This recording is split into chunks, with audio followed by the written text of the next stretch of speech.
अस्सलाम वालेकुम dear parents. I hope आप सब खैर खैरियत से होंगे, ठीक ठाक होंगे। सॉरी थोड़ी सी देर हो गई आने में। असल में कुछ चीज़ें अरेंज करनी थी और आज हमारा एसए का दूसरा लेक्चर है, एसए राइटिंग से रिलेटेड। कल वाले लेक्चर को थोड़ा सा जल्दी से रिवाइज़ कर लेते हैं ताकि उसके बाद फिर फर्दर उस पर आ सकें। हमारा कल वाला जो लेक्चर था उसमें हमने डिस्कस किया था कि नॉर्मली एसे राइटिंग में स्टूडेंट्स के फेलियर के डिफरेंट रीज़न्स क्या होते हैं। अच्छा, रीज़न्स हमने डिस्कस किए थे। फिर उसके बाद उनको सॉल्व करने के जो रेमेडीज़ हैं, जो सॉल्यूशंस हैं, वो हमने डिस्कस किए थे। और फिर हमने कुछ स्टेप्स डिस्कस किए थे कि जब आपने एसे राइटिंग को अप्रोच करना है तो आपके अप्रोच क्या होनी चाहिए, कौन से स्टेप्स आपने उठाने हैं, किस तरह चलना है। तो ये डिफरेंट चीज़ें हमने डिस्कस की थी। अब उसमें रीज़न्स जो थे फेलियर के, मेन रीज़न था रॉन्ग सिलेक्शन ऑफ टॉपिक। कि स्टूडेंट्स को ये आइडिया नहीं होता कि जब वो एग्ज़ाम में उनके सामने पेपर आता है तो उन्होंने कौन सा टॉपिक सेलेक्ट करना है, यानी सिलेक्शन में उनसे गलती हो जाती है। और एक और फेलियर का रीज़न वो था their inability to decode the topic. यानी अक्सर वो इस चीज़ को भी डिकोड नहीं कर पाते कि एग्ज़ामिनर एक्चुअली डिमांड क्या कर रहा है। ठीक है, तो जब तक आपको एसे को डिकोड करना नहीं आएगा, आप कभी भी रेलेवेंसी जो है आप उससे मेंटेन नहीं रख सकेंगे और ऑब्वियसली उसका आउटकम रिज़ल्ट ही हो सकता है। अच्छा, फिर उसमें एक और रीज़न भी ये था कि स्टूडेंट्स वो 2500 टू 3000 वर्ड्स के चक्कर में वो बहुत सारी इररेलेवेंट चीज़ें भी इंक्लूड कर जाते हैं। यानी ऐसी चीज़ें कि जिनकी ज़रूरत वो वहाँ पर लिखते जाते हैं। क्यों? क्योंकि उनके माइंड में एक चीज़ होती है कि यार हमने बस किसी तरह 2500 वर्ड्स को क्रॉस करना है। तो इसलिए ये चीज़ भी उनको माइंड में रखनी है कि जहाँ तक आप प्रिसाइज रह सकते हैं, टू द पॉइंट रह सकते हैं, कन्विंसिंग हो सकते हैं, कोई फ़र्क नहीं पड़ता। आप 2500 नहीं, अगर आप 1500 वर्ड्स में भी अपना ओपिनियन जस्टिफाई कर जाते हैं विद ऑथेंटिक आर्ग्यूमेंट्स, तो आपके वो 1500 वर्ड्स आपको सक्सेस इंश्योर करते हैं एज़ कम्पेयर टू वो 2500 वो वर्ड्स कि जिसमें ऑथेंटिसिटी या आर्ग्यूमेंट्स में वो कन्विंसिंग एबिलिटी नहीं है। तो इसलिए इस चीज़ को भी आपने माइंड में रखना है। और ऑब्वियसली फिर एक चीज़ होती है कि स्टूडेंट्स के माइंड में वो एसे का एक खौफ रहता है, तो उस खौफ से भी उनको निकलना पड़ेगा। Essay is not an issue at all. आपको उसे स्टेप वाइज अप्रोच उसको अप्रोच करना पड़ेगा।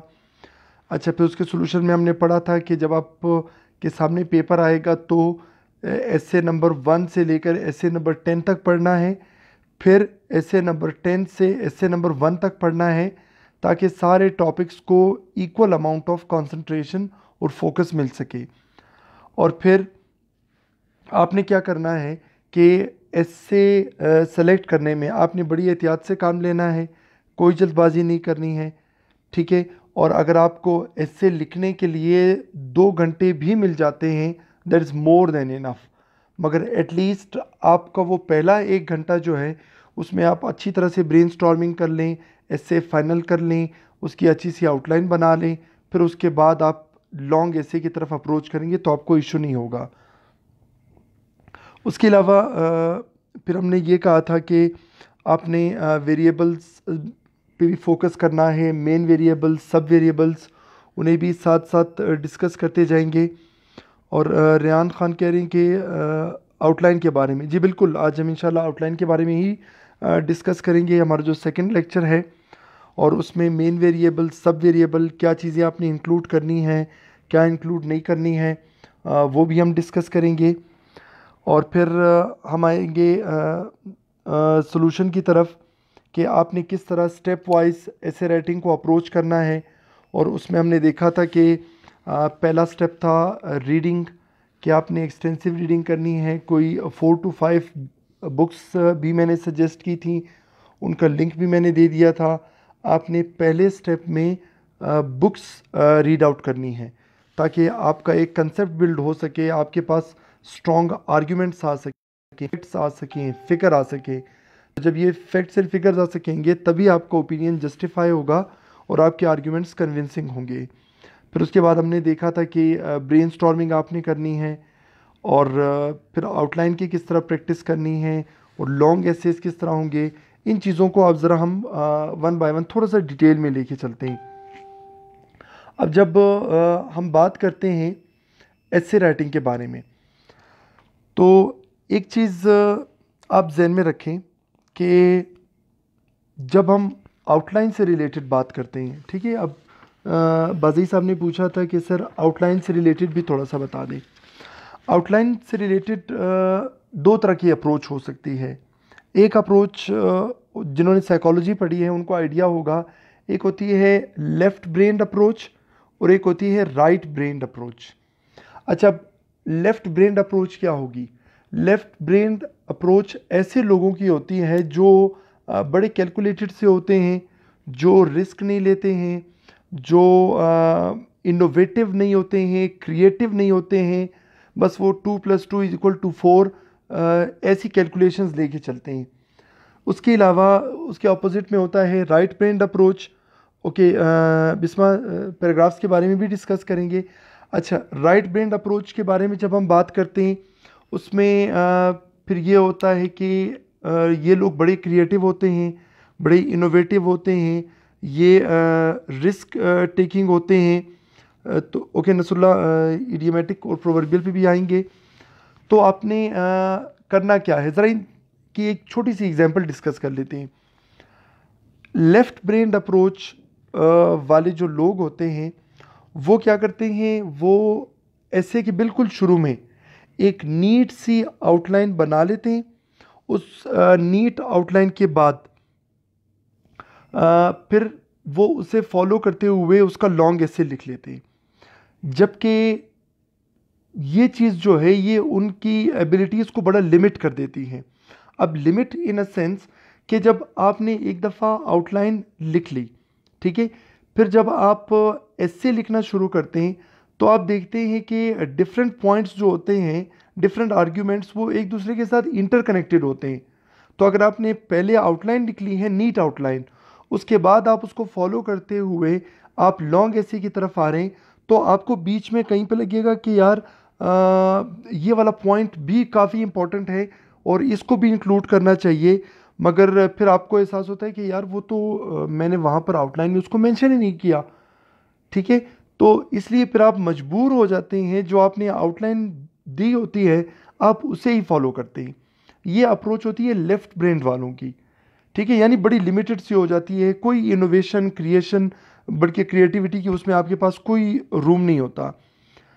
इसके कंपैरेटिवली जब हम बात करते हैं राइट ब्रेन्ड अप्रोच की, ऐसे लोग क्या करते हैं, सपोज आउटलाइन के लिए वो कोई 2 पेजेस जो हैं शुरू के वो ब्लैंक छोड़ देते हैं और फिर बिल्कुल एंड में एक रफ आउटलाइन बना लेते हैं। अच्छा, जब वो रफ आउटलाइन बना लेते हैं उसके बाद वो अपना एसे लिखना शुरू करते हैं। अब जब अपना एसे जब वो लिखना शुरू करते हैं तो कहीं पर उन्हें लगता है कि यार ये एक पैराग्राफ इस आर्ग्यूमेंट के बारे में भी आ सकता है। अब चूंकि वो वहाँ पर उन्होंने एक रफ आउटलाइन बनाई होगी तो इसलिए वो उस आर्ग्यूमेंट को उस रफ आउटलाइन में एडजस्ट कर सकते हैं, ठीक है। इसी तरह जब वो एक पूरा एसे लिख लेंगे तो फिर आप देखेंगे कि वो रफ आउटलाइन जो थी उसमें काफ़ी जगहों पर कहीं पर उन्होंने मतलब एडिटिंग की होगी, कोई पॉइंट उन्होंने क्रॉस कर दिया होगा, कोई नया पॉइंट इंक्लूड किया होगा, कोई नया सब वेरिएबल उन्होंने इंक्लूड कर दिया होगा, कोई सब वेरिएबल उन्होंने क्रॉस कर दिया होगा।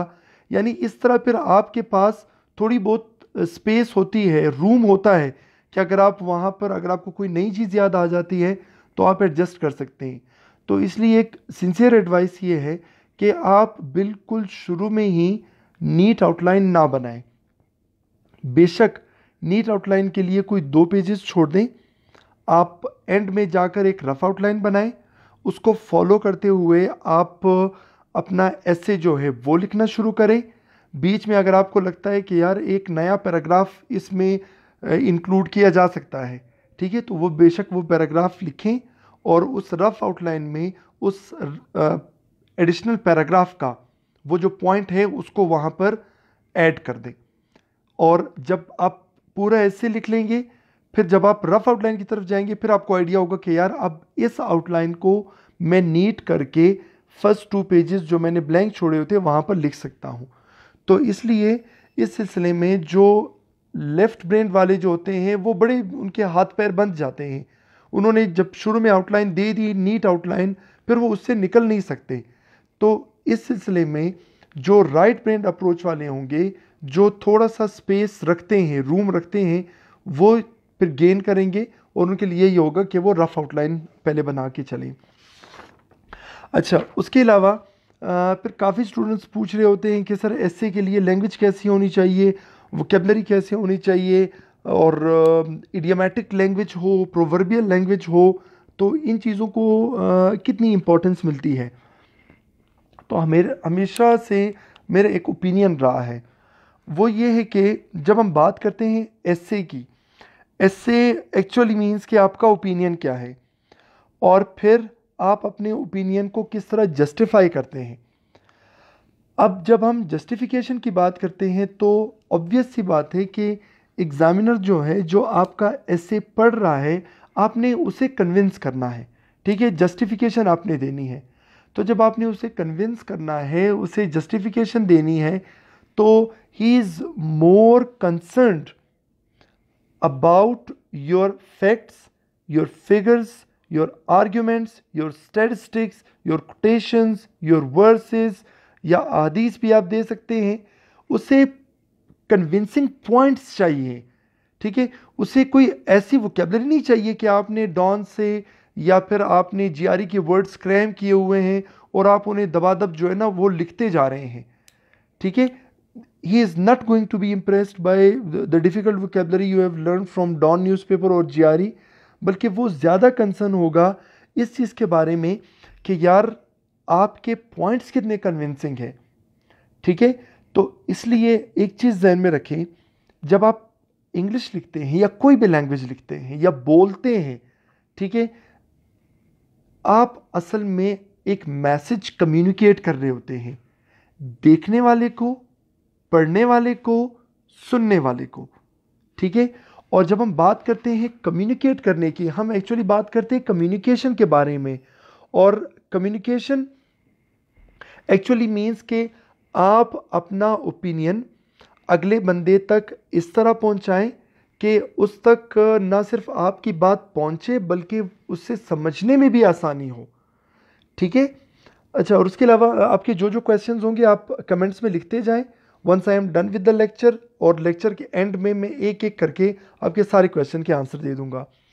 अच्छा, तो इसलिए आपने एक चीज़ माइंड में रखनी है कि आपने मैसेज कम्युनिकेट करना है, ठीक है।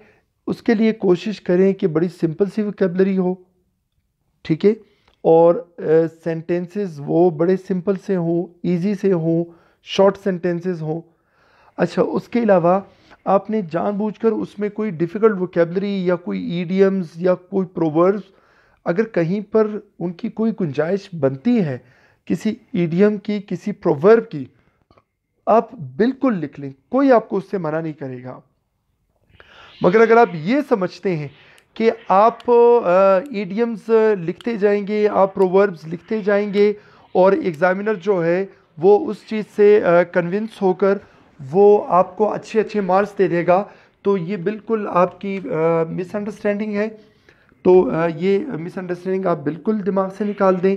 एग्ज़ामिनर जो है वो ज़्यादा कंसर्न्ड है इस चीज़ के बारे में कि आपके आर्ग्यूमेंट्स कितने कन्विंसिंग हैं, ठीक है। तो इसलिए ये चीज़ आपने माइंड में रखनी है कि आपके पास वोकैबुलरी, सेंटेंस स्ट्रक्चर वो जितना इजी और सिंपल होगा उतना ही आपके लिए अच्छा होगा, उतना ही एग्ज़ामिनर के लिए इजी होगा। और अगर आप डॉन या जीआरई वाले वो इरिटेटिंग वोकेबलरी यूज़ करते हैं, तो उसका एक ऑब्वियस रिजल्ट ये होगा कि एग्जामिनर इरिटेट होगा। और एग्जामिनर जो है वो ये देखना चाहता है कि यार आपके पॉइंट्स कितने कन्विंसिंग है। अब अगर आप ये इरिटेटिंग वोकेबलरी यूज़ करेंगे तो एग्जामिनर वो कन्विंसिंग पॉइंट्स को छोड़कर वो आपकी वोकेबलरी में ही फंसा रहेगा। और ऑब्वियसली जब हम भी पेपर्स चेक करते हैं तो इस तरह की वोकेबलरी हमारे लिए इरिटेटिंग होती है, ठीक है। और जब आप एग्जामिनर को इरिटेट करते हैं तो ऑब्वियसली एग्जामिनर भी फिर आपको इरिटेट करेगा। और वो कैसे इरिटेट करेगा कि जब आपका रिजल्ट आता है तो फिर आपको पता चलता है कि यार वाकई एग्जामिनर हमसे इरिटेट हुआ और उसके बदले में उसने हमें इरिटेट किया। तो इसलिए कोशिश करें कि लैंग्वेज बड़ी सिंपल रखें, इजी वोकेबलरी यूज़ करें, ठीक है। उसके लिए आपको बिल्कुल ये डॉन और जियारी की वोकेबलरी वहाँ पर फिट करने की ज़रूरत नहीं है। अच्छा, उसके अलावा जब हम बात करते हैं डिफरेंट टर्मिनोलॉजीज़ के बारे में, अब एक चीज़ ध्यान में रखें, एक होती है डिफ़िकल्ट वोकेबलरी और एक होती है सब्जेक्ट रिलेटेड जो वोकेबलरी होती है, ठीक है। अब सब्जेक्ट रिलेटेड कैसे, फॉर एग्जांपल अगर आप कोई ऐसे अटेम्प्ट कर रहे हैं जो इकोनॉमी के बारे में है, ठीक है। अब जब हम इकोनॉमी से रिलेटेड आप कोई ऐसे अटेम्प्ट कर रहे हैं तो उसमें आपकी लैंग्वेज जो है वो भी एक इकोनॉमिस्ट की लैंग्वेज होनी चाहिए, ठीक है। यानी अगर कोई वोकेबलरी आप यूज़ कर रहे हैं उसमें डिफरेंट टर्मिनोलॉजीज़ यूज़ कर रहे हैं, फॉर एग्जांपल आप बात कर रहे हैं फॉरेन रेमिटेंसेस की, ठीक है, आप बात कर रहे हैं जीडीपी की, ठीक है, और इस तरह की जो डिफरेंट टर्मिनोलॉजीज़ हैं उनकी आप बात कर रहे हैं। तो एक चीज़ ध्यान में रखें कि जब कभी आप कोई भी टॉपिक अटेम्प्ट करते हैं, माइंड इट कि आपने उस टॉपिक से रिलेटेड जो स्पेसिफिक टर्मिनोलॉजीज़ होती हैं आप उन्हें जितना यूज़ करेंगे उतना ही एग्जामिनर के लिए कन्विंसिंग होगा। अब कैसे, फॉर एग्जांपल अगर आप कोई ऐसे उठाते हैं जो सोशियोलॉजी से रिलेटेड है तो आपने उसमें सिर्फ गप्पे नहीं लगानी है बल्कि आपके ऐसे को देखकर एग्जामिनर को ये आइडिया हो कि यार आपको सोशियोलॉजी आती है। सिंपल सी एग्जांपल, कोई भी सोशल टॉपिक उठा ले, किसी हमाम में बैठा हुआ शख्स जो अपनी बारी का इंतज़ार कर रहा है उसे कह दें कि यार इस टॉपिक पे ज़रा बात कर दो, और एक सीएसएस एस्पायरेंट को कहें कि आप इस टॉपिक पे बात कर दें। अब वो जो हमाम में बैठा हुआ शख्स है वो भी इजीली कोई 1-1.5 घंटा जो है वो लगातार उस सोशल इशू पर वो बात कर सकता है, ठीक है। मगर आपकी जो अप्रोच है वो उस बंदे की तरह, उस लेमैन की तरह नहीं होनी चाहिए। आप में और उस बंदे में फ़र्क होना चाहिए, ठीक है। और वो फ़र्क इस तरह होगा कि आपकी जो लैंग्वेज होगी उसमें जो वोकेबलरी होगी वो आप जो डिफरेंट उसमें थियरीज मेंशन करेंगे, जो टर्मिनोलॉजीज आप यूज़ करेंगे, उससे पता चलेगा कि यार आप में और एक हमाम वाले में फ़र्क क्या है। तो इसलिए कोशिश करें कि जो भी आपका टॉपिक है, ठीक है, उस टॉपिक से रिलेटेड आपके पास टर्मिनोलॉजीज़ होनी चाहिए कि जब आप वो अटेम्प्ट करें ताकि एग्जामिनर को लगे कि यार वाकई आपने ये चीज़ पढ़ी हुई है, ठीक है। सिंपल वहाँ पर गपशप लगाने आपने नहीं जाना। उसके लिए मैंने आपको बता दिया कि आप जब बात करते हैं इकोनॉमी की अपनी टर्मिनोलॉजीज़ हैं, उसके अलावा सोशियोलॉजी की अपनी टर्मिनोलॉजीज़ हैं, जेंडर स्टडीज़ की अपनी उसकी थियरीज़ हैं, उसके अलावा अगर आप देख लें आप आईआर की अपनी थियरीज़ हैं, पॉलिटिकल साइंस की अपनी हैं। यानी जब आप बात करें, जब आप लिखें तो लगे आपकी वोकेबलरी से, आपकी टर्मिनोलॉजीज़ से लगे, ठीक है, कि वाकई यार एक सीएसएस एस्पायरेंट लिख रहा है। तो ये चीज़ ध्यान में रखें कि डिफ़िकल्ट वोकेबलरी को अवॉइड करें मगर उस सब्जेक्ट से रिलेटेड स्पेसिफिक जो टर्मिनोलॉजीज़ हैं, ठीक है, उन्हें ज़रूर यूज़ करें, वो बहुत ज़्यादा मैटर करते हैं। अच्छा, उसके बाद फिर हम आते हैं नॉलेज से रिलेटेड। अब बहुत सारे स्टूडेंट्स ये कहते हैं कि सर नॉलेज हमारे पास नहीं है, हम कहाँ से नॉलेज कलेक्ट करेंगे। तो उनके लिए एक पोस्ट भी मैंने शेयर की थी, खैर मैं दोबारा उसको थोड़ा सा रिवाइज़ कर देता हूँ। उसमें हमने पढ़ा था ट्रांसफॉर्मेशन मेथड के बारे में, और उसमें हमने डिस्कस किए थे कि एक्टिव मेमोरी होती है और पैसिव मेमोरी होती है। तो इसको ज़रा आगे लेके चलते हैं। आप जब स्कूल में एडमिट हुए और फिर अब के दिन तक जब आप CSS की तैयारी कर रहे हैं, इस दौरान आपने डिफरेंट क्लासेस में पढ़ा है, स्कूल में पढ़ा है, कॉलेज में पढ़ा है, यूनिवर्सिटी में पढ़ा है, आपने बहुत सारी चीज़ें पढ़ी होंगी। आप अगर बैठें और थोड़ा सोचें कि यार मैंने बचपन से लेकर आज तक जितना पढ़ा है उसमें मुझे कितनी चीज़ें याद हैं, ठीक है। So there is a research, उसमें यह है कि आपको तकरीबन कोई 15 to 20% चीज़ें याद रहती हैं, बाकी आप भूल जाते हैं, ठीक है। अब भूल जाते हैं और याद रहती हैं, ये असल में क्या है? जो याद रहती हैं उसे हम कहते हैं एक्टिव मेमोरी, और जो आप भूल गए होते हैं उसे हम कहते हैं पैसिव मेमोरी, ठीक है। अब वो भूल गए, ये नहीं है कि वो हमेशा के लिए आप भूल गए हैं, मगर ये है कि वो थोड़ा सा पैसिव मेमोरी में चले गए हैं। अब कैसे? अब फॉर एग्जांपल आप का एक दोस्त है, आपकी डेली उससे इंटरेक्शन होती है, ठीक है। तो डेली इंटरेक्शन होती है, आपको उसका चेहरा भी याद होता है, आपको उसका नाम भी याद होता है। इट मीन्स वो आपकी एक्टिव मेमोरी में है। अच्छा, फिर जब हम बात करते हैं पैसिव मेमोरी की, कोई दोस्त है, बचपन में आपका दोस्त था, आप लोगों की इंटरेक्शन थी, फिर आप कहीं और चले गए, आपका दोस्त कहीं और चला गया, और फिर काफ़ी अरसे बाद जब आप मिलते हैं तो आपको चेहरा तो याद होता है, तो फिर आप कहते हैं कि यार नाम याद नहीं आ रहा। बिल्कुल आप याद हो कि आप बचपन के दोस्त हो, ये नाम याद नहीं आ रहा। अब उसका रीज़न ये है, वो नाम इसलिए याद नहीं आ रहा कि चूंकि आप लोगों का इंटरेक्शन कांस्टेंट नहीं रहा था, तो इसलिए वो नाम जो एक्टिव मेमोरी में था वो चला गया है पैसिव मेमोरी में। इसी तरह बहुत सारे आपके पास नॉलेज होती है, बेपनाह नॉलेज होती है, आपने जो बचपन से पढ़ी होती है, मगर प्रॉब्लम ये होता है कि वो नॉलेज चली गई होती है एक्टिव मेमोरी से पैसिव मेमोरी में, और ऑब्वियसली जब पैसिव मेमोरी में वो चली जाती है तो आपको वो चीज़ उस तरह याद नहीं रहती है। अब प्रॉब्लम तो डायग्नोज हो गया कि भाई यार नॉलेज बहुत ज़्यादा है, ठीक है।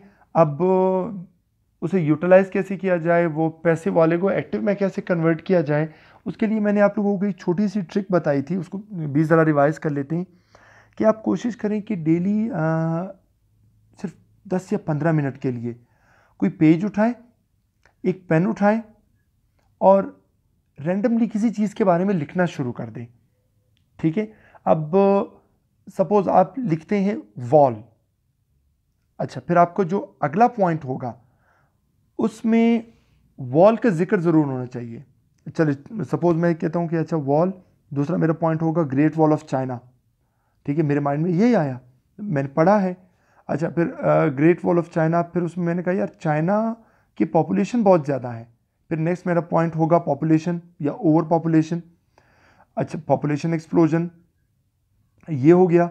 उसके बाद फिर मैंने क्या करना, मैं कहूँगा अच्छा यार पॉपुलेशन इंक्रीज़ क्या होती है, तो उसमें ऑब्वियस एक फार्मूला है कि natality rate minus mortality rate is equal to population increase, यानी जितने लोग पैदा होंगे और जितने लोग मरेंगे उनको उसमें से माइनस कर दें, जो भी बच जाएगा वो पॉपुलेशन इंक्रीज़ या डिक्रीज़ उसमें होगी। अच्छा चलिए ठीक है, मोर्टेलिटी की बात हो गई। फिर हम बात करते हैं कि ओवर पॉपुलेशन का एक कॉज क्या हो सकता है। अच्छा, एक उसका कॉज हो सकता है कि भाई सॉरी, उसका एक इफ़ेक्ट ये हो सकता है कि फेमाइन आ जाते हैं, ठीक है, खाने पीने की कमी हो जाती है। अच्छा, खाने पीने की कमी के रीज़न्स क्या है, एक रीज़न ये है कि ड्रॉट आ जाते हैं। अच्छा, ड्रॉट का मतलब ये कि बारिशें नहीं हो रही है, बारिश मतलब पानी। अच्छा, पानी इज़ 71% ऑफ द अर्थ। अच्छा, earth is one of the planets of the solar system. अच्छा, सोलर सिस्टम, इसके बारे में डिफरेंट थ्योरीज हैं। एक थ्योरी है टाइडल हाइपोथेसिस। अच्छा, टाइडल हाइपोथेसिस किसने दिया, जेम्स जीन्स ने दिया। कब दिया, 1919 में दिया। अच्छा, उसका हाइपोथेसिस क्या था, तो यानी जो चीज़ें आपने पढ़ी होती हैं आप देखते जाएंगे आपने शुरू कहाँ से किया, और कोई 10-15 मिनट बाद जब आप पेज को देखेंगे तो आप कहेंगे कि यार ये तो बहुत सारी ऐसी चीज़ें थी कि जो मेरे माइंड में थी मगर वो पैसिव मेमोरी में थे।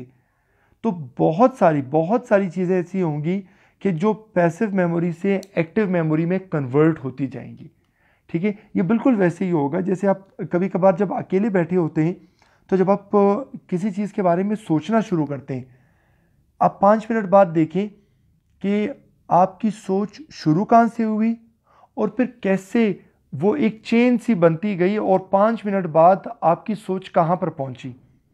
तो इसीलिए डिफरेंट इवेंट्स जो होते हैं आपकी वोकैबुलरी में, वो भी एक दूसरे के साथ इंटरलिंक्ड होते हैं।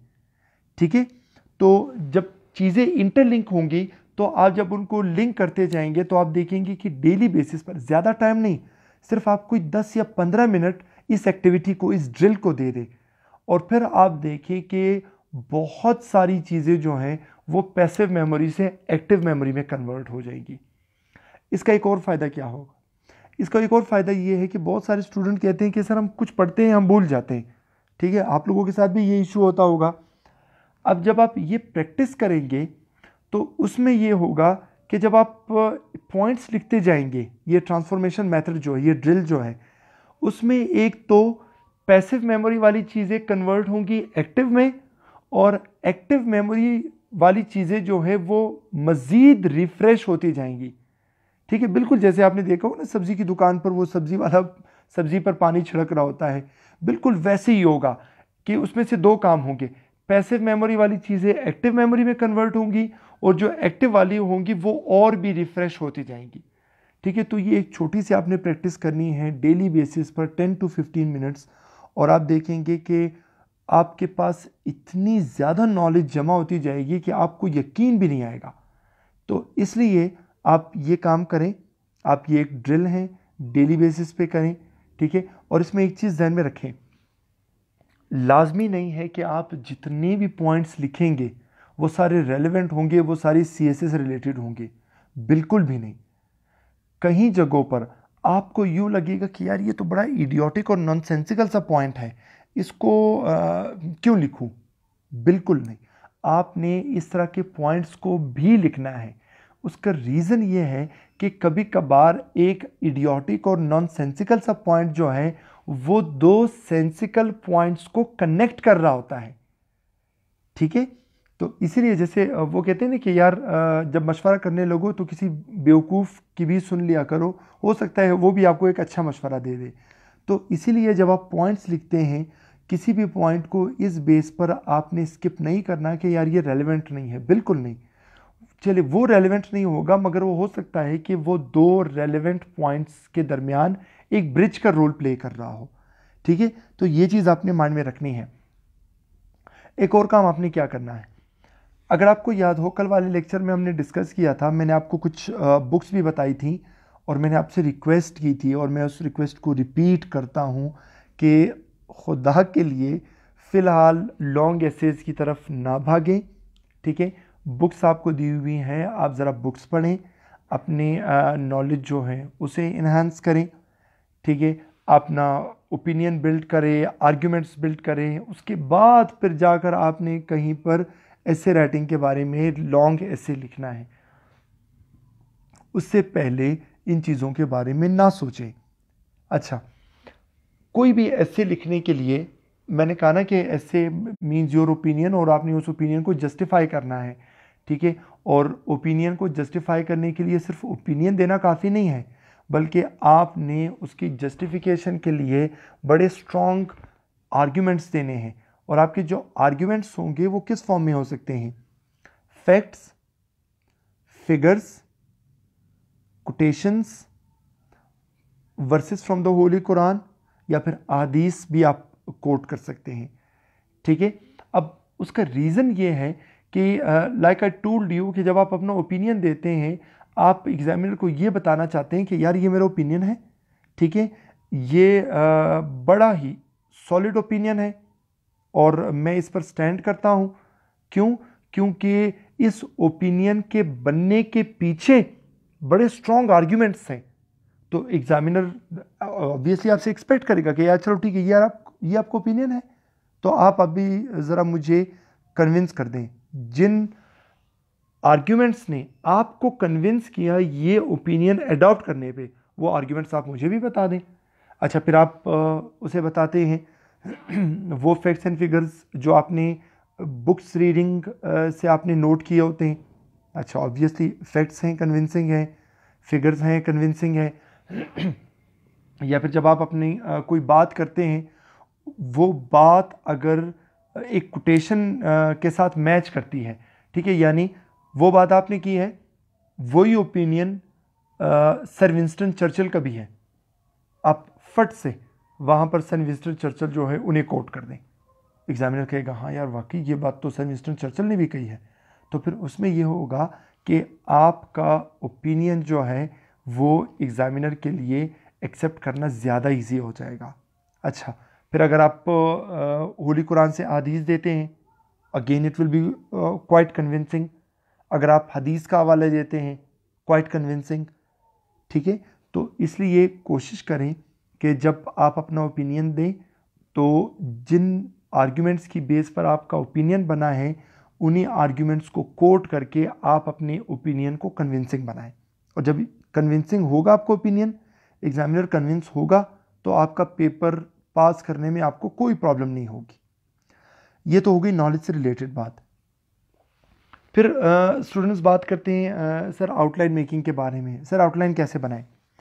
अब आउटलाइन के लिए कल भी हमने थोड़ा सा ब्रीफली डिस्कस किया था, उसको थोड़ा सा डिटेल के साथ डिस्कस कर लेते हैं। आउटलाइन के आपके CSS के हिस्से में उसके 10 मार्क्स होते हैं, ठीक है।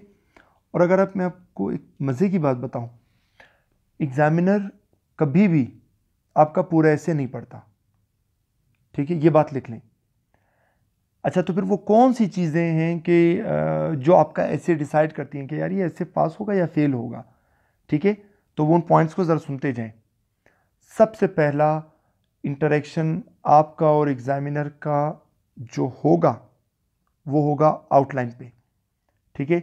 यानी आउटलाइन पढ़ते ही एग्जामिनर को आइडिया हो जाएगा कि यार आप कितने पानी में हो, और आउटलाइन को पढ़ते ही उसे आइडिया हो जाएगा कि यार अपने ओपिनियन को जस्टिफाई करने के लिए आपके पास बड़े तगड़े आर्ग्यूमेंट्स हैं। तो इसलिए आपकी आउटलाइन काफ़ी अच्छी होनी चाहिए, काफ़ी कन्विंसिंग होनी चाहिए, ठीक है। अच्छा, उसके बाद एग्जामिनर नेक्स्ट चीज़ क्या पढ़ता है? एग्जामिनर पढ़ेगा आपका इंट्रोडक्शन, इंट्रोडक्टरी पैराग्राफ जो है, ठीक है। फिर एग्जामिनर जंप करेगा आपके कंक्लूजन पे कि अच्छा आपका कंक्लूजन कैसा है, यानी आपने जो बात इंट्रोडक्शन में कही है, कहीं कंक्लूजन में उस से रिलेटेड कोई कंट्रडिक्शन तो नहीं है। अच्छा चलिए, उसने उसको कंपेयर कर लिया। फिर उसके बाद वो एक बहुत इंपॉर्टेंट पोर्शंस पे जाएगा कि जिसे हम कहते हैं रेमेडीज़ या सजेशंस वाला पोर्शन, ठीक है। अब वो किस लिए? वो इसलिए कि किसी बंदे की एबिलिटी जो है उसको जज करने का सबसे इम्पॉर्टेंट पॉइंट ये होता है कि वो उसकी कैसी रेमेडीज़ आपको देता है, ठीक है। अब फॉर एग्जांपल अगर आप किसी डॉक्टर के पास जाते हैं और डॉक्टर आपको ये कह देगा कि यार आपको खांसी है, तो अब ये कह देना कि आपको खांसी है, दिस नॉट द ट्रीटमेंट। आप उसे अच्छा डॉक्टर तब समझेंगे कि जब वो आपको उसकी रेमेडी भी देगा कि यार ये सिरप ले लो, ठीक है, इससे आपकी खांसी ठीक हो जाएगी। इसी तरह ऐसे में जो एक बहुत इंपॉर्टेंट एस्पेक्ट है, बहुत इंपॉर्टेंट पोर्शन जो है वो है आपका सजेशन वाला पोर्शन।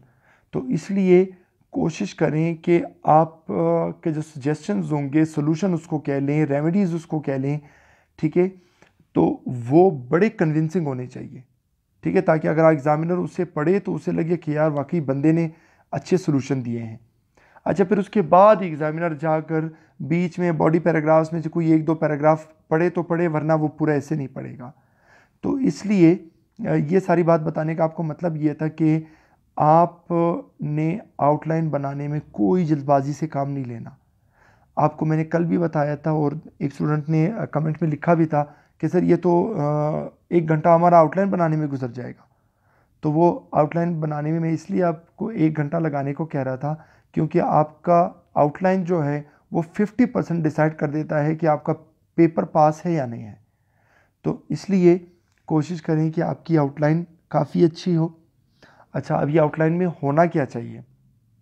सुने, आउटलाइन में डिफरेंट पोर्शंस होते हैं, ठीक है, और वो पोर्शंस वेरी करते हैं as per the demand of the topic. अब वो कौन कौन से होंगे? एक आपका होता है इंट्रोडक्शन, एक आपका होता है हिस्टोरिकल पर्सपेक्टिव, ठीक है, जो डिपेंड करता है कि आपका टॉपिक कैसा है, उस पॉइंट ऑफ व्यू से फिर आप उसे देते हैं। हिस्टोरिकल पर्सपेक्टिव वाला कोई एक पैराग्राफ होता है जिसमें आप उस इवेंट से रिलेटेड थोड़ा सा हिस्टोरिकल बैकग्राउंड देते हैं। अच्छा, फिर आपके होते हैं करंट सिनारियो, ठीक है, यानी मौजूदा हालात कैसे हैं, ये एक आपका मेन पोर्शन है। अच्छा, फिर आपका एक और मेन पोर्शन होता है कॉजेज़, कि अच्छा अगर ये मौजूदा हालात हैं तो इसके कॉजेज़ क्या हैं, ठीक है। फिर आप उसमें देते हैं इफ़ेक्ट्स, कि अच्छा उसकी वजह से क्या क्या इफ़ेक्ट्स पड़ रहे हैं, एक और पोर्शन। और फिर एंड में आपका आ जाता है उसकी रेमेडीज़, यानी आपने इनका सोल्यूशन क्या देना है। तो अच्छा, फिर एक आपका आ जाता है कंक्लूजन। तो इसलिए आप जहन में रखें कि आपके ये मेन पोर्शंस होते हैं। अब आपने ये देखना है कि एग्जामिनर डिमांड क्या कर रहा है, ठीक है। अगर वो डिमांड कर रहा है कि आपने कंसंट्रेट करना है, कॉजेज़ के बारे में ज़्यादा कंसंट्रेट करना है, आपने इफ़ेक्ट्स के बारे में ज़्यादा कंसंट्रेट करना है, आपने रेमेडीज़ के बारे में ज़्यादा कंसंट्रेट करना है, तो उन बेसिस पर फिर आपने ये देखना है कि एग्ज़ामिनर की डिमांड क्या है और उस डिमांड के अकॉर्डिंगली आपने अपनी आउटलाइन बनानी है, ठीक है। अब उससे रिलेटेड एक छोटी सी चीज़ हम ज़रा डिस्कस करते हैं साथ साथ, ताकि आपको समझने में ज़्यादा आसानी हो।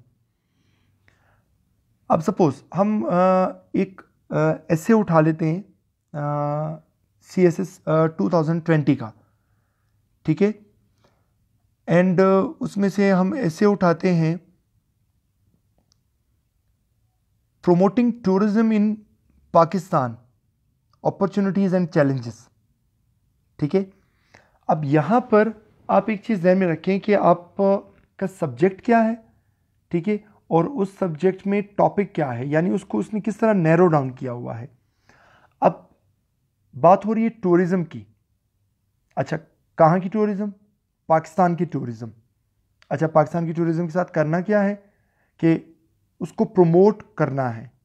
अच्छा चलिए ठीक है, पाकिस्तान के टूरिज़्म को प्रमोट करना है, चलिए इस पर डिस्कशन करूँगा। अच्छा, इसके डिस्कशन पर मुझे कौन से एस्पेक्ट पर कंसंट्रेट करना है? उसमें फिर आ जाएगा अपॉर्चुनिटीज़, यानी आपने ये बताना है कि किस तरह पाकिस्तान में टूरिज़्म को आप यूज़ कर सकते हैं, ठीक है। ऑब्वियसली उसके पाकिस्तान की इकोनॉमी पे या पाकिस्तान के सॉफ्ट इमेज पे, ठीक है, और इन चीज़ों पर क्या पॉजिटिव इफ़ेक्ट पड़ सकता है, ठीक है, यानी अपॉर्चुनिटीज़ की आप बात कर रहे हैं। फिर उसमें एक और पोर्शन, मेन पोर्शन जो उसने पूछा है, वो पूछे चैलेंजेस के बारे में, ठीक है। यानी अगर आप चाहते हैं कि सपोज़ मैं चाहता हूँ कि यार पाकिस्तान में जो है ना वो टूरिज़्म प्रमोट हो। अच्छा चल ठीक है, मेरे चाहने ना चाहने से तो नहीं होगा। फिर मैं कहूँगा कि यार अगर टूरिज़्म प्रमोट हो जाती है ना तो ये हमें फ़ायदे मिलेंगे, इट मीन्स अपॉर्चुनिटीज़। अच्छा, फिर हम बात करते हैं चैलेंजेस की। चैलेंजेस आप कहते हैं कि यार ठीक है, पाकिस्तान में टूरिज़्म प्रमोट हो जाए तो ये फ़ायदे हो सकते हैं, मगर ये मुश्किलात हैं, उसमें चैलेंजेस हैं, ठीक है, हर्डल्स हैं। तो फिर आपने क्या करना है, आपने चैलेंजेस को भी डिस्कस करना है, ठीक है। अब एक चीज़ ध्यान में रखें, इसमें आप को कौन से मेन वेरिएबल्स लेके चलने हैं उन्हें ज़रा डिस्कस करते हैं। टूरिज़्म के बारे में आपने लिख लिया, ठीक है। पाकिस्तान में टूरिज़्म का करंट स्टेटस क्या है, करंट सिनारियो क्या है, ठीक है, उसके बारे में आपने थोड़ा लिखा कि अच्छा आजकल क्या सिचुएशन है पाकिस्तान में टूरिज़्म के हवाले से, ये एक मेन वेरिएबल हो गया। उसके बाद फिर आपने लिखना है अपॉर्चुनिटीज़ के बारे में, ठीक है, कि यार पाकिस्तान कितना कंजीनियल है, कितना सूटेबल है टूरिज़्म के लिए, ठीक है। और अपॉर्चुनिटीज़ पे आपने तकरीबन कोई 7-8 पैराग्राफ लिख लिए हैं। अच्छा, फिर आपने एक और मेन वेरिएबल उठाया चैलेंजेस के बारे में, कि यार पाकिस्तान में टूरिज़्म को प्रमोट तो किया जा सकता है, मगर उसमें ये प्रॉब्लम्स हो सकती हैं, ठीक है।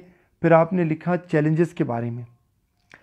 एक चीज़ ध्यान में रखें, इस एस्से में एग्जामिनर ने डायरेक्टली ये नहीं पूछा कि इन चैलेंजेस को मीट कैसे किया जा सकता है या इन हर्डल्स को दूर कैसे किया जा सकता है, उसने डायरेक्टली पूछा नहीं है, मगर आपने ज़रूर लिखना है।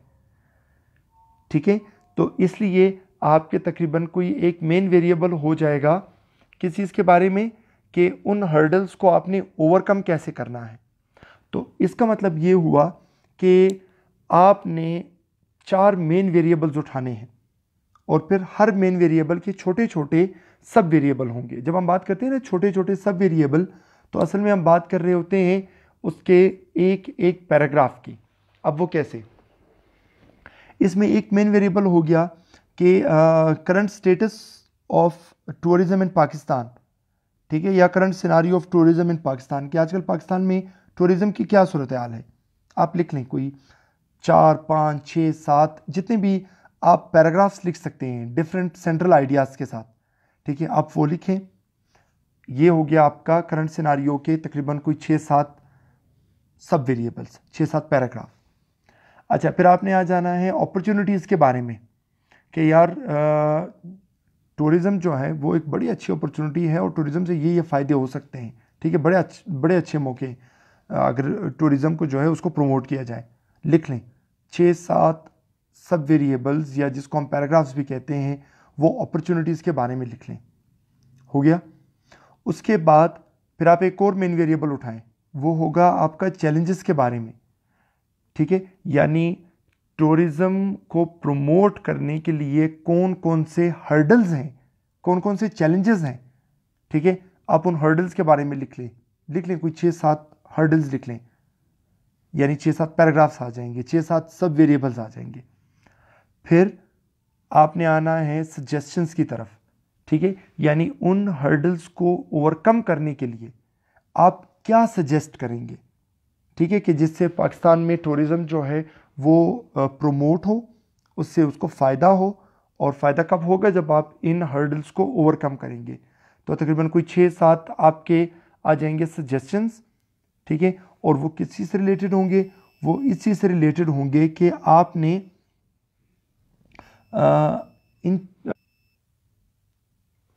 वो इसलिए होगा कि आपने इन हर्डल्स को ओवरकम कैसे करना है। ठीक है, तो इसलिए कोशिश करें कि जब कभी आपने बात करनी है किसी एसे के बारे में, माइंड में रखें कि उसमें कुछ होते हैं मेन वेरिएबल। ठीक है, यानी जो मेन उसका वो होगा, फिर उसके बाद हम आते हैं सब वेरिएबल्स की तरफ। और सब वेरिएबल्स में ऑब्वियसली हम उसके जो छोटे छोटे पॉइंट्स होते हैं कि जिनके हम पैराग्राफ्स बनाते हैं, आपने उनको लेके चलना है। ठीक है, तो ये एक प्रैक्टिस आपने करनी है।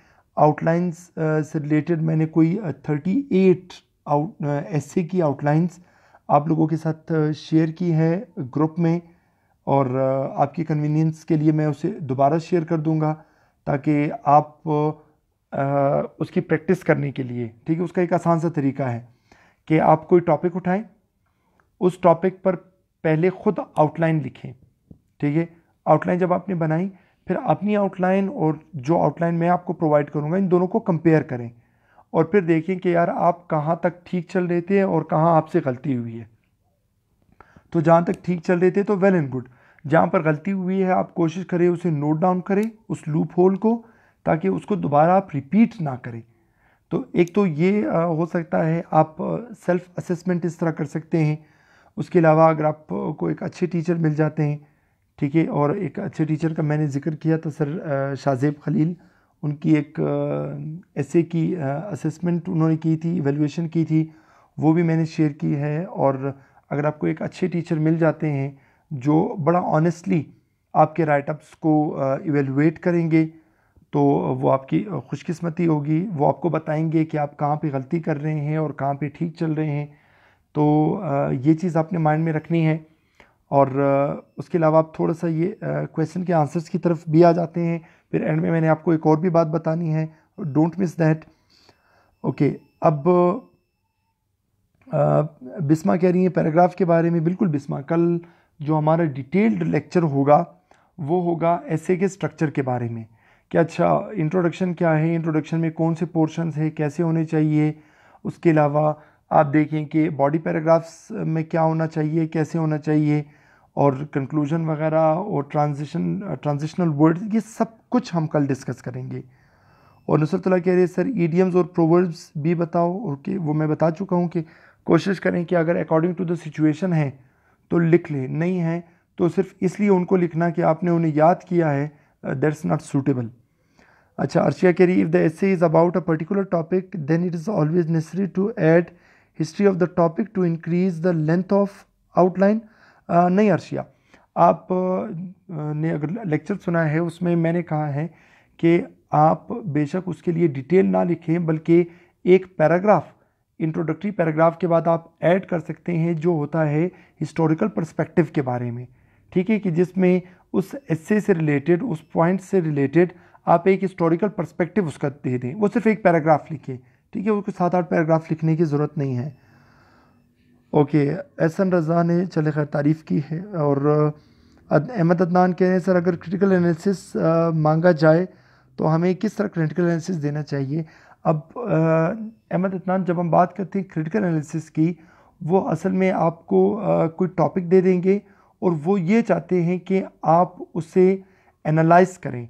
एनालाइज मीन्स आप उसके प्रोज एंड कॉन्स बताएं, ठीक है। तो इस ध्यान में रखें कि हमारे लोग इस वर्ड जो है ना क्रिटिसाइज, इसको हमेशा इस एस्पेक्ट से देखते हैं कि यार क्रिटिसाइज का मतलब ये है कि उसके मनफी पहलू को ही देखना, जबकि क्रिटिसाइज या क्रिटिकल एनालिसिस का मतलब ये है कि उसका बिल्कुल एक तरह से डायसेक्शन करना, यानी उसमें आप ये बता दें कि उसमें अच्छी और बुरी चीज़ें क्या हैं। ओके, उसके अलावा सर सना फारूकी सर मुझे नहीं समझ आ रहे, क्या आपको नहीं समझ आया? आई डोंट नो, दोबारा कोट कर दें। अर्शिया कह रही हैं sir either I have to write complete sentences in outline और जस्ट फ्रेजेस और short points. Arshia, it's all up to you, आपको जिस तरह कन्वीनियंट लगता है, ठीक है। आप शॉर्ट पॉइंट्स की शक्ल में लिखते हैं आउटलाइन, आप फ्रेजेस की शक्ल में लिखते हैं, आप कंप्लीट सेंटेंस की शक्ल में लिखते हैं। There is no hard and fast tool कि आपने किस शक्ल में लिखना है, मगर कोशिश करें कि आप जो भी लिखें एग्जामिनर को वो पढ़ने के साथ ये समझ आ जाए कि आप कहना क्या चाह रहे हैं। अब वो बात अगर आप पॉइंट्स में कह सकें, में अच्छी तरह से कह सकते हैं, कुछ लोग सेंटेंसेस में अच्छी तरह से कह सकते हैं, तो उसमें कोई कंपल्जन नहीं है।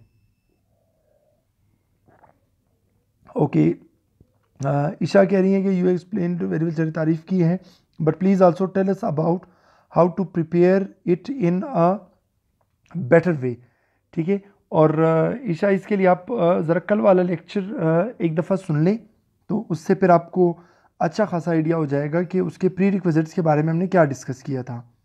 अच्छा, चौधरी साहब कह रहे हैं sir please suggest some topics on which we can start practice. बिल्कुल नहीं चौधरी साहब, बिल्कुल नहीं बताऊंगा आपको। और अगर आप कल वाला मेरा टॉपिक सुन लें, उसमें मैंने ये कहा हुआ है कि आपने फ़िलहाल टॉपिक्स के पीछे नहीं भागना, आपने जनरल रीडिंग करनी है, आपने अपना ओपिनियन स्ट्रॉन्ग करना है, आर्ग्यूमेंट्स कलेक्ट करने हैं, उसके बाद फिर मैं आपको कोई टॉपिक्स वगैरह बताऊंगा। फ़िलहाल मैं नहीं बताऊंगा, वो जैसे लड्डन जाफरी कहते हैं ना कि मैं नहीं बताऊंगा, तो मैं नहीं बताऊंगा, फ़िलहाल नहीं बताऊंगा। ओके, उसके अलावा क्वेश्चंस में, अच्छा रेहान खान बाज़ई सर ऐसे स्ट्रक्चर, अच्छा ये तो हो गया था। और सोबिया गोंदल कह रही है सर पीएमएस में एप्लीकेशन एंड रिपोर्ट राइटिंग का मेथड भी बताइएगा। चलिए ठीक है, इस पर भी इंशाल्लाह एक डिटेल लेक्चर रखते हैं। और ख़ान मोहम्मद कह रहे हैं कि सर अगर हम एक मेन वेरिएबल को एक पैराग्राफ में लिखें विदाउट सब variables, meaning current status of tourism, तो एक पैराग्राफ में लिखें, क्या ये मैटर करेगा? ख़ान मोहम्मद, मैंने कहा ना कि जब आप बात करते हैं ना मेन वेरिएबल्स के बारे में, तो कोशिश करें कि एक पैराग्राफ में लिखने के बजाय आप 5-6 पैराग्राफ लिखें, मगर छोटे छोटे पैराग्राफ लिख लें, ठीक है। उसमें ज़रूरी नहीं है कि आप पूरे पूरे पेज का एक पैराग्राफ लिखें, एक एक छोटा छोटा पैराग्राफ लिखें, मगर उसमें ज़्यादा अच्छा ये होगा कि अगर आप उसको अलग अलग पैराग्राफ्स में लिखें, ठीक है, वो ज़्यादा कन्विंसिंग होगा और एग्जामिनर के लिए ज़्यादा अट्रैक्टिव होगा। ओके, गुलाम रसूल गोरगेज कह रहे हैं कि sir can this strategy be applied to other subjects? Ghulam Rasool, बिल्कुल। इसके बारे में मेरा इरादा है कि मैंने एक डिटेल्ड लेक्चर रखना है कि बाकी सब्जेक्ट्स के लिए आपने कौन सी स्ट्रेटजी रखनी है, उसके लिए एक अलग लेक्चर इंशाल्लाह रखेंगे, ठीक है, डोंट वरी अबाउट दैट। और नसरतुल्लाह कह रहे हैं sir please suggest some material for essays. Nasrat, कल वाले टॉपिक में मैंने मेंशन किया था कि मैंने आपको कोई 4-5 बुक्स सजेस्ट की हैं, तो आप वो बुक्स पहले उसकी रीडिंग शुरू करें, अपने कोई ओपिनियन बिल्ड करें, आर्ग्यूमेंट्स कलेक्ट करें, फैक्ट्स एंड फिगर्स कलेक्ट करें, उसके बाद फिर हम उस पर आएंगे।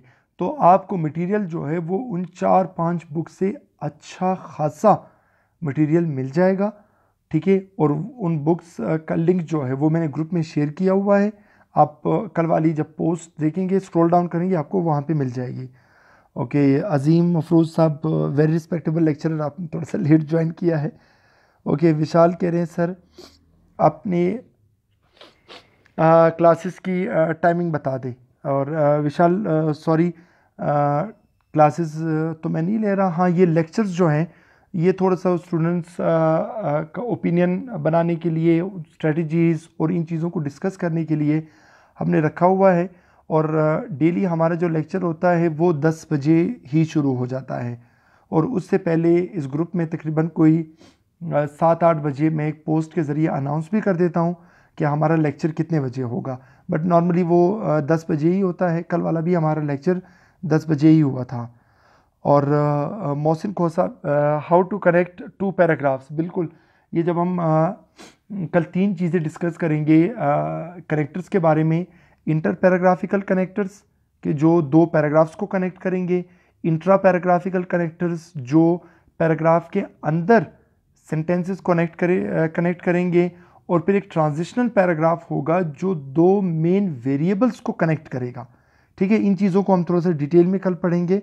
और ख़ान मोहम्मद कह रहे सर काइंडली ये भी बताएं एक पैराग्राफ में कितने लाइन मैक्सिमम लिखना होता है। ख़ान मोहम्मद, उसके लिए कोई मैक्सिमम या मिनिमम नहीं होता, उसमें 3 पोर्शन जब हम कल डिस्कस करेंगे, एक होता है आपका टॉपिक सेंटेंस, एक होता है आपका कंक्लूडिंग सेंटेंस, और उसके बीच में जो आर्ग्यूमेंट्स होते हैं वो असल में आपके टॉपिक सेंटेंस को जस्टिफाई करते हैं।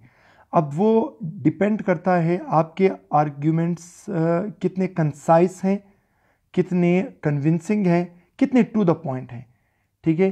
तो अगर आपके आर्ग्यूमेंट में प्रिसीजन होगी, एग्जैक्टनेस होगी, ठीक है, और वो कन्विंसिंग होंगे, तो हो सकता है कि कोई 6-7 सेंटेंसेस भी काफ़ी हो एक पैराग्राफ लिखने के लिए, ठीक है। और कभी कभी ये सेंटेंसेस तक भी जा सकता है, मगर वो इस चीज़ पर डिपेंड करता है कि आपकी एबिलिटी जो है, आपकी राइटिंग एबिलिटी में प्रिसीजन, एग्जैक्टनेस और वो कन्विंसिंग पॉइंट ऑफ व्यू उसमें है या नहीं है।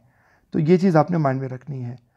तो ये कुछ चीज़ें थी। कल जब इंशाल्लाह एसे का स्ट्रक्चर डिस्कस करेंगे, आपके माइंड में जितने भी क्वेश्चंस हैं आप नोट कर लें, ताकि जब कल हमारा लेक्चर होगा तो उसमें 1 बाय 1 आप सारे क्वेश्चंस कमेंट्स में लिख दें। इंशाल्लाह 1 बाय 1 उनको सबको आंसर किया जाएगा, मगर उससे पहले हम इसका पूरा एक पैटर्न जो है वो हम डिस्कस करेंगे, ठीक है। चलिए फ़िलहाल लेक्चर वाइंड अप करते हैं। कल इंशाल्लाह 10 बजे रात को इसी CSS क्लब में दोबारा मिलेंगे। ओके, सॉरी, शाहिद हुसैन मलिक कह रहे हैं सर तीसरी स्टेटमेंट ऐसे के स्टार्ट में, ये हम कल डिस्कस करेंगे इंशाल्लाह जब हम ऐसे के स्ट्रक्चर की तरफ आएंगे, ठीक है।